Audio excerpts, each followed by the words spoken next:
Ndagusuhuje we mukunzi w'Ingenzi TV uri kumwe nanjye Spiridio Habimana. Mu muziki nyarwanda nyakwigendera Karemera Rodrigue umuhanzi w'ibihe byose ibihangano bye biracyakunzwe. Tariki 20 Gicurasi mu 1994 nibwo interahamwe zishe umuhanzi Karemera Rodrigue n'umuryango we, Imana yamutuje aheza. Ibihe birashira ibindi bikagaruka bigasoreza ku byiza byakozwe n'uvugwa nkuko niyo yakoze ibibi agira uko avugwa. Umuhanzi nyakwigendera Karemera Rodrigue we yibukwa nk'intwari mu muziki nyarwanda.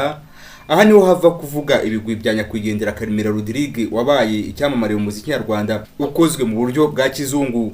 Karemera Rodrigue yavutse mu 1957, yavukiye ahitwaga mu Buganza mu Burasirazuba, Repubulika y'u Rwanda ishinzwe habaye komine Rutonde muri Perefegitura ya Kibungo. Ubu ni akarere ka Rwamagana intara y'Uburasirazuba. Amateka y'ubuzima bw'umuhanzi nyakwigendera Karemera Rodrigue wishwe muri Jenoside yakorewe Abatutsi mu 1994 yemeza ko yari we mwana w'imfura mu muryango wabo w'abana bane. Mu rugendo rw'amashuri abanza yayize ku ishuri rya Saint Aloys i Rwamagana, ni mu gihe ayisumbuye yayize mu seminari ntoya yizaza iherereye ahitwaga mu Gisaka cy'Igihunya mu Burasirazuba bw'u Rwanda, aho Repubulika y'u Rwanda ishingiwe habaye komine Mugesera muri Perefegitura ya Kibungo. Ubu ni akarere ka Ngoma mu ntara y'Uburasirazuba. Mu mwaka wa 1973 ubwo imwe mu miryango y'Abatutsi yamenyeshwaga abandi bakicwa, Karemera Rodrigue yaje guhita ahungira i Burundi, ndetse nk'uko n'abandi banyeshuri b'Abatutsi bahunze. Karemera ageze i Burundi niho yasoreje amashuri yisumbuye.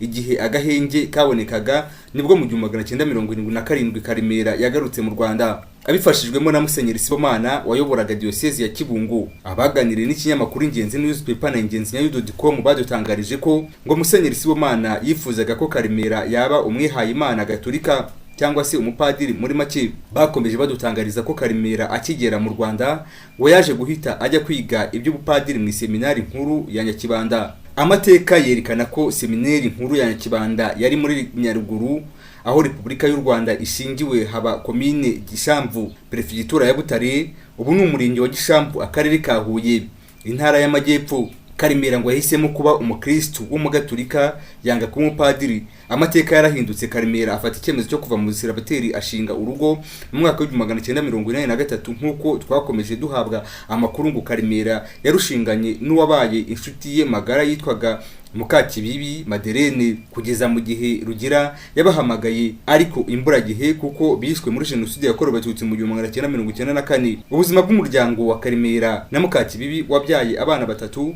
bivuga ko guhanga atari ibyizana gusa kuko bigira inkomoko, nk'uko Karemera yatangiye gahunda umuziki akiri umwana muto, ndetse ubwo yigaga mu mashuri abanza yaririmbaga muri kiliziya, akabifatanya no guhera kuri kwa kundi Gatolika itura igitambo cya misa igihe igiye kurangira. Ababanye na Karemera badutangarije ko ngo yagiye kwiga imyaka 3 mu gihugu cya Autriche, akaba ngo ari naho yavuye aminuje mu bya muzika. Bagize bati Karemera yigiyeyo umuziki, kuwucuranga no kuwutunganya, ariko bimwe mu byo yarazi gucuranga ni nka piano, gitari ndetse no kongeraho ingoma za kizungu hamwe n'ibindi byinshi.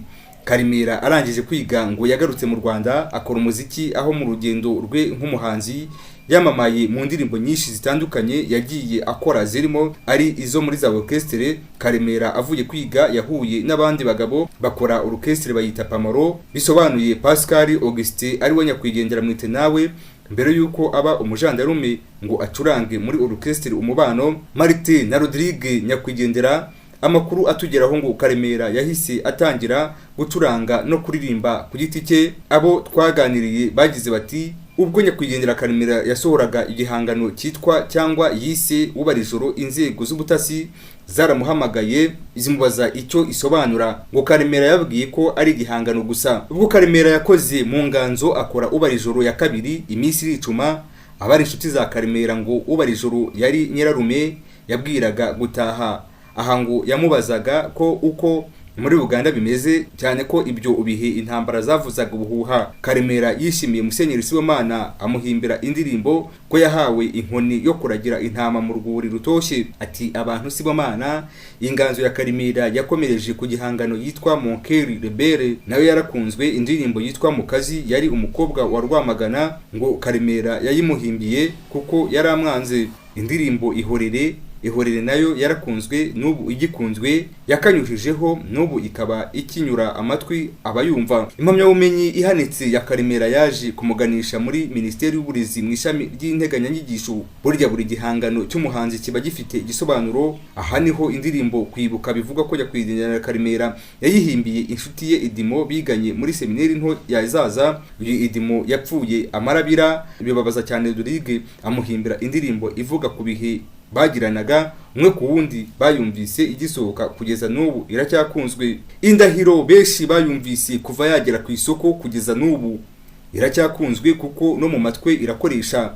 Ababizi bo muri ibyo bihe bemeza ko Karemera yayihimbiye uwari umufasha we yakundaga cyane ariwe Mukakibibi, bakaba barabicanye muri Jenoside yakorewe Abatutsi mu 1994. Abazi umuziki wa nyakwigendera Karemera badutangarije ko yaririmbaga Ikinyarwanda, Icyongereza, Igifaransa, Igitaliyani, Ikidage ndetse n'Igiswahili. Abahanzi benshi bemeza ko Karemera ibihangano bye aho gusaza birushaho gukundwa. Amakuru ava Gikondo Kanzayire aho nyakwigendera Karemera yaratuye n'umuryango we ngo nibwo interahamwe zamugabyeho igitero zimwica zimurashe. Umwana wa nyakwigendera Karemera witwa Iradukunda Valerie yabashije kurokoka yibera mu gihugu cy'Ubutaliyani.